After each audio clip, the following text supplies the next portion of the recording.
What's up, y'all? We're gonna be reacting to this body cam tonight. It says cops get ambushed by a man with 1,800 rounds. I'm gonna spark up. Let's get right the fuck into it.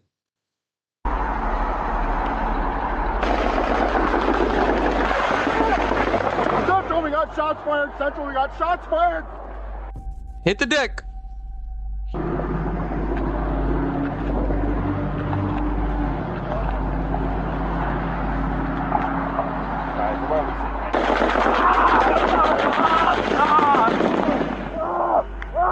July 14th, 2023, Fargo, North Dakota. Just after 3 in the afternoon, officers are called to a minor crash at 25th Street and 9th Avenue South. A fender bender, paperwork. The kind of call every officer works 1,000 times. 4 officers are on scene, and 2 of them are brand new. It has got to be the most scary thing being an officer, man. You just never know when something's gonna happen, but you know that it's gonna happen. You're just waiting for it to. Officer Jake Wallen is 23 years old. He served in Afghanistan and Iraq with the National Guard, came home, and was sworn in 3 months ago. He is still in field training. And the officer training him is standing right there. His name is Zach Robinson. Over here on the left side of the screen, you see the 3 officers standing there. On the left is Officer Jake Wallen. In the middle, with the vest on, is Officer Tyler Hawes. And on the right is Officer Andrew Dotis. It's about 15 feet from where they're standing, to where Barakat is in his vehicle. He is seated in the driver's side of the vehicle. His window's open, and his arm is kind of resting on the door frame at that point.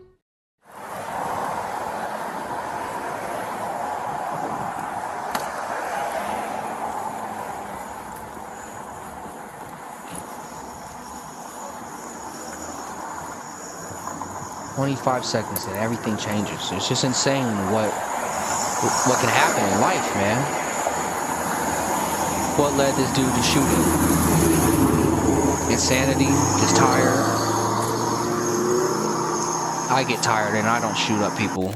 What nobody on that street knows is that a sedan has pulled into the parking lot beside them. The rear windows are blacked out with spray paint. The driver is watching the officers, and his car is packed with 1,800 rounds of ammunition.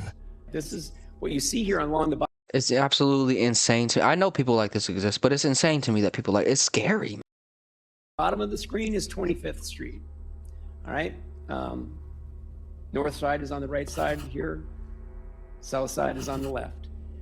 The cross street over here at the far left of the photograph is 9th Avenue South. This image was put together, and I want to thank our folks at the BCI. We've got Director Gabrowska here with us today and his crew. They put this with some technology that we have to put together the overhead image so that you can see. If you go into the parking lot section there on the far right of that, that's Barakat's car with both doors open. Immediately to the left of it in the photograph, that is the vehicle, the other vehicle that was involved in the car accident that took place on 25th. That was when it was pulled in there, and where the folks who were in that vehicle had been out taking photographs of it, waiting for the officers to walk over there and take their statements. And then these are just some police vehicles that arrived, that responded in the wake of Officer Robinson's call.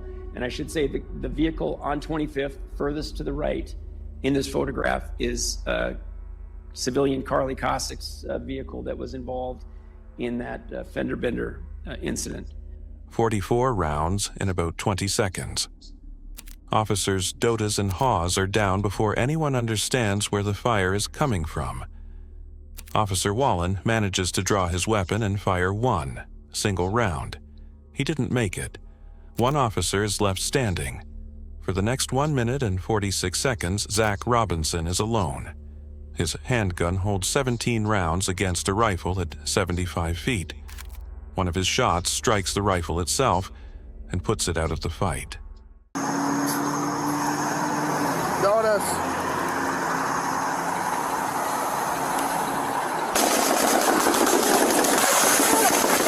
Central, we got shots fired. Central, we got shots fired.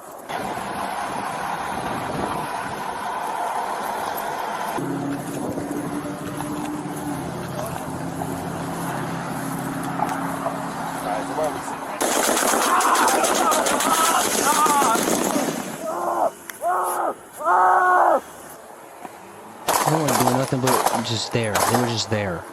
Central, we got a man with an AK-47. He's shooting at us. We're at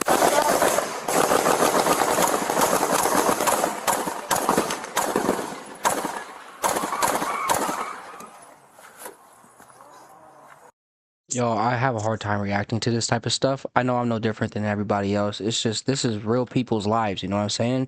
Normal people like you and me driving down the street, getting caught in the crossfire of this shit. Officers just showing up to work to try to take care of their family financially and never showing back up.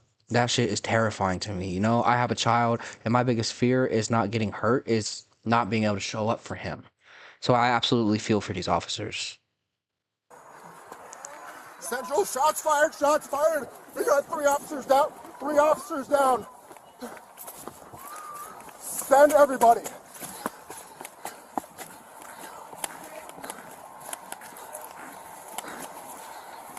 Stop moving! Stop moving! Put your hands up! Hands up! Hands up! Hands up! Hands up! Hands up! 31 rounds fired, 21 hits. And between volleys, again and again the same commands. Put the gun down. Show me your hands. He gave him every chance.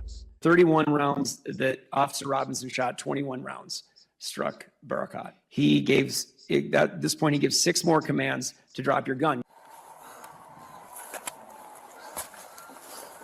Fargo 534, 3 officers down.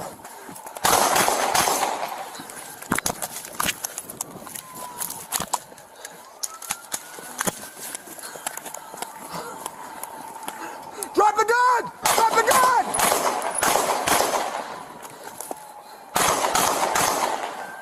That should do it. He ain't Superman. Shit. Drop the gun!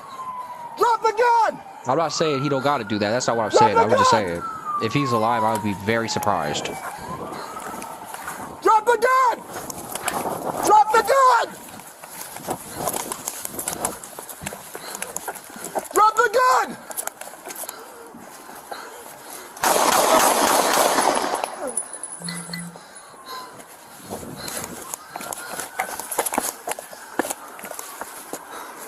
The officer didn't want to be in this situation. Of course, he's an officer. These situations are going to happen. But, like, he didn't show up to work today thinking that he was going to kill somebody. And now he has to go home with that. And then he has to show back up to work in a couple weeks. It's insane.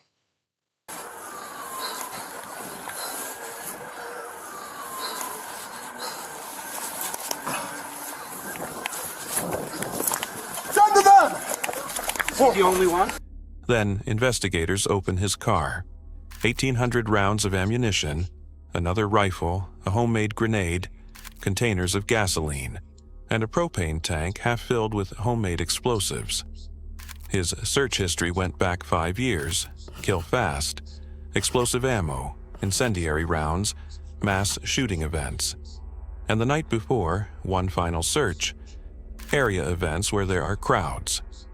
The first result was a headline: thousands enjoy first day of downtown Fargo Street Fair. The Attorney General said no motive was ever found, no group, no grievance.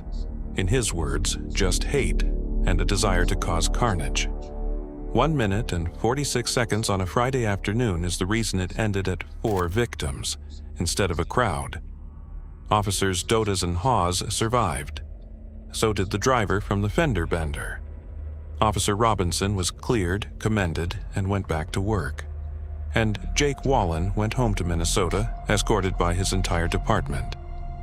He survived 2 deployments overseas. He was 3 months into the job he came home for. His chief said he wanted nothing more than to serve with purpose and meaning. Those were his exact words. Yeah.